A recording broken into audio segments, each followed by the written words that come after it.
But with stardom, Kurt rarely seemed happy. He'd been suffering from a mysterious stomach ailment for several years and turned to heroin for relief. May as well become a junkie, because I felt like a junkie every day, you know, waking up starving, forcing myself to eat, you know, barfing at that guy. It's kind of like that was his only comfort at that point.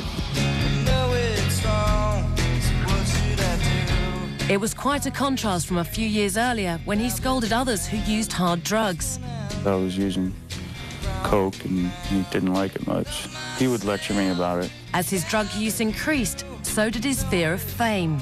Kurt was at the record release party for Nevermind, and this is a party with 150 people. He hid in a photo booth for most of the party. He had a very hard time with the spotlight, and at the same point, he ran towards it as fast as he could. He does have this love-hate affair with journalists. He would answer almost any question. I don't think he really ever said the words no comment ever. And yet he complained that his privacy was being intruded upon. You know, he's a private man who suddenly became the world's property. And that must have been like the ultimate mind-blower. Privately, he became furious at journalists for misquoting lyrics and hinting that he looked sickly. He wrote, "There isn't one I can think of who deserves to own a pen."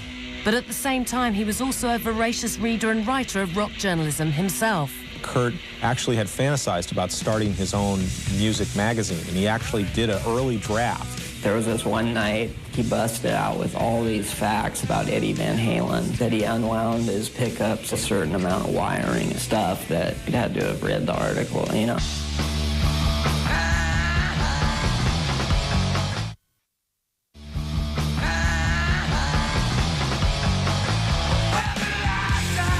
As Kurt grew more famous, he became skeptical of Nirvana's new fans, not true punk rockers, but mainstream Americans. The macho jocks out there thrusting their fist to Smells Like Teen Spirit was not tremendously fulfilling to him. He drew cartoons savaging these macho men. "My son, boy, is he going to be quite a man. I'll teach him how to work on cars and exploit women. Listen to those strong little legs kick." Part of his hatred stemmed from his own insecurity about his physique, which he said was rodent-like and underdeveloped. He wanted me to get him some steroids. That's how much he felt that he's scrawny and so skinny and frail. Kurt was also a feminist. He wrote it's almost impossible to deprogram the ancestrally established male oppressor and proclaimed the band's crusade was to teach men not to rape. He was a much more vocal advocate for certain anti-misogynistic take on rock music, which God knows is needed. So it made sense he fell for a strong woman, Courtney Love. He said, I've met my soulmate, and he was very happy. She's a very fiery personality, and so was he on occasion. Courtney Love, the lead singer of the sensational pop group Hole, is the best in the world. He just had a real hard time, like, being confrontational, and she provided that for him, and he couldn't really provide it for himself. He didn't have one atom of rock star ego, and he needed it. His published journals contain one love letter to her. He wrote, "I parade you round proudly like the ring on my finger." Their attempt to woo each other was quite impressive. They could be sweet Victorian, and then in the middle of it could be some, you know, very vulgar reference about sex or drugs. They got married on the beach in Hawaii in February 1992. They were definitely their own little world. You know, I mean, a lot of people are like, oh, Courtney drove everyone away, but I think he wanted to be isolated.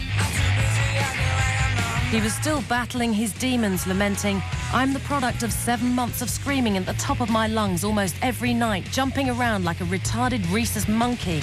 He suffered from depression in his life, and I think his drug addiction was really his effort to self-medicate himself. He wrote, "I've read so many second-rate Freudian evaluations, how I'm a notoriously up heroin addict, alcoholic, self-destructive, yet overtly sensitive, frail, fragile, soft-spoken, narcoleptic, neurotic little who at any minute is gonna OD, jump off a roof, wig out, blow my head off, or all three at once." He was making fun of what everybody was saying about him, when in fact it was true. You know, it's really hard to believe everything you read. A lot of junkies have low self-esteem, but like he just really seemed to be mad at himself for doing it. I knew that I was taking drugs at the time, and there were rumors, and people wanted me to talk about it. I tried as hard as I could to deny it.